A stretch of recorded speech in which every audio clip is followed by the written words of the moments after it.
Let's talk now to David Bailey, Professor of Business Economics at Birmingham Business School. David, good to see you again. Thanks for talking to us about this. So, for those of us who aren't familiar with exactly how these handles work, why did they come in and why is there an issue with them now?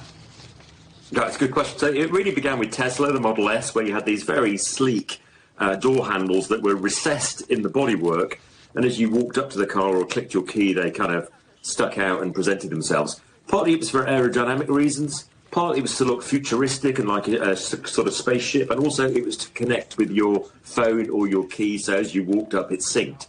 The problem is, as you said, if they were kind of electrically operated, if there was an accident or the 12-volt battery wasn't supplying electricity, you could be stuck. In another case, a couple of years ago, the Tesla app wasn't working on my phone and I couldn't open the car door. So because of that, China's basically decided, look, there has to be a mechanical backup, and that has to be easily accessible from somebody inside and clearly accessible from outside. So we said that these are common in Teslas, but what other brands will be affected by this, and how hard will it be to put it right? Quite a few, actually. So there's about 30 brands globally that sell cars with this feature, of which up to 20 sell them in China, and maybe 15 are going to require hardware changes. So Tesla, but right through to Geely, BYD, Changan, GAC. So potentially quite significant.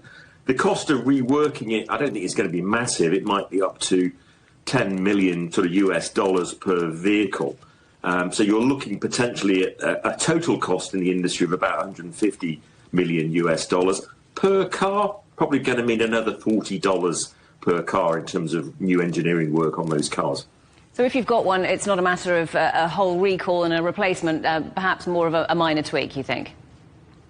It'd be interesting to see whether this applies to existing cars or just new ones. My bet is it will be just new ones going forwards, although it could be that at a service interval they could do some sort of override to the vehicle and add some kind of mechanical feature to enable you to get out. But I think what's really interesting about this is that it's China that is setting the standard.